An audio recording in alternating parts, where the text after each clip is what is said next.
नमस्ते दोस्तों, मैं हूं रमाकांत चंसोलिया और आप सभी का एक बार फिर से हमारे YouTube channel learn by fun में स्वागत है। आज हम आपको अपने वीडियो में जब भी आप अपार आईडी जनरेट करते हैं तो अपार आईडी जनरेट करने के लिए किन-किन डॉक्यूमेंट की आवश्यकता होगी, साथ ही साथ जब आप अपार आईडी बनाते हैं तो कौन-कौन सा रिकॉर्ड आपको मिलान करना है, जैसे नेम मिलान करना है, जेंडर मिलान करना है, पिता का नाम, माता का नाम, डेट ऑफ बर्थ या क्या-क्या चीज़ें आपको मिलाना है, कंप्लीट जानकारी आज हम आपको अपनी वीडियो में बताएँगे। तो जैसा कि आप देख सकते हैं जब भी आप अपार आईडी को बनाते हैं, अपार आईडी के लिए प्रोफाइल को ओपन करते हैं सबसे पहले, तो यहाँ पर सबसे पहले क्या-क्या डॉक्यूमेंट आवश्यक होंगे, तो यहाँ पर ध्यान रखें जब भी आप अपार आईडी को बनाएँगे तो सबसे पहले आपके पास आधार कार्ड होना चाहिए।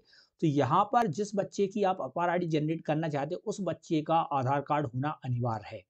साथ ही साथ आधार कार्ड तो अनिवार्य है बच्चे का, साथ में पेरेंट्स का भी, माता-पिता जो भी है उनके आधार कार्ड भी होने चाहिए और साथ में मोबाइल नंबर होना चाहिए उनका।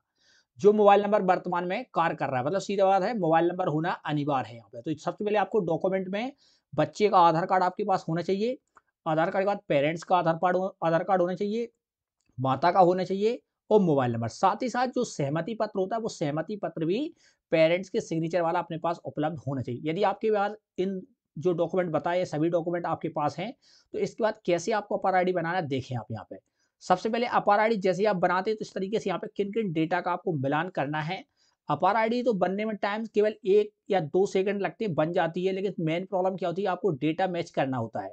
अगर आपका डेटा प्रॉपर मैच हो गया, तो आप अपार आईडी आसानी से बना सकते हैं। तो जैसे ही आप अपार आईडी के लिए वर्क करेंगे, सबसे पहले आपको ध्यान रखना है, सबसे पहले आप देख सकते हैं, देखिए यहाँ पे जैसे 4.1.1 है, यहाँ पे लिखा है स्टूडेंट का नेम, एज पर क्या है, स्कूल रिकॉर्ड, माने आपके स्कूल के रिकॉर्ड के अनुसार क्या नाम है।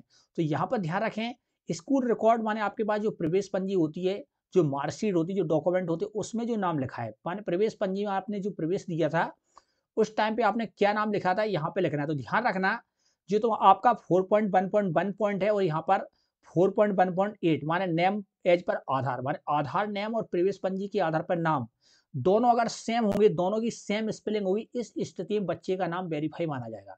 माने बच्चे के नेम का मिलान यदि आप कर रहे हैं, तो स्टूडेंट रिकॉर्ड जो है उसमें और एज पर आधार दोनों में कैसा होना चाहिए, सेम होना चाहिए, पहली कंडीशन। दूसरी कंडीशन क्या है कि बच्चे के नाम को मिलान करने के साथ आपको बच्चे की डेट ऑफ बर्थ जो होती है उसका मिलान करना है। जो डेट ऑफ बर्थ आपके रिकॉर्ड में है, वही date of birth Aadhaar card में होना चाहिए।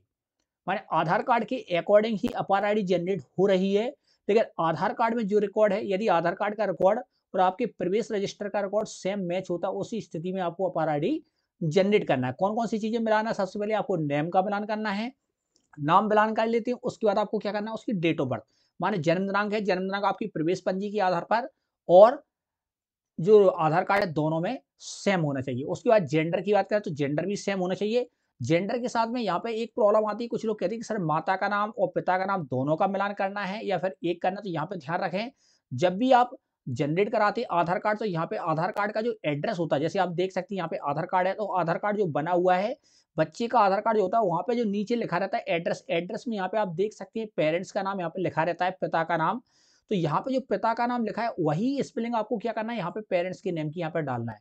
माने फादर नेम आपका जो एड्रेस में डाला, उसी की स्पेलिंग यहाँ पे डालते हैं, सेम यदि डालते हैं, तो आपका वेरीफाई हो जाता है। मदर नेम को यहाँ पे वेरीफाई नहीं करता है वो। सीधी बात, मदर का जो आधार कार्ड है, उसमें जो नाम डला हुआ है, आप उससे डाल सकते हैं। लेकिन पेरेंट्स का नाम जो आपको डालना है, पेरेंट्स का नाम वही डालना है, वही स्पेलिंग आपको डालना है, जो बच्चे के आधार कार्ड के एड्रेस में डली हुई है। इन चीज़ों को आप मैच करा देते हैं, उसके बाद आपका आधार वेरीफाई हो जाता है और आधार वेरीफाई होने के बाद अपार आईडी आप 2 मिनट में जनरेट कर सकते हैं। यदि आपको हमारी वीडियो पसंद आता है, तो वीडियो को लाइक करें और ज़्यादा से ज़्यादा शेयर करें।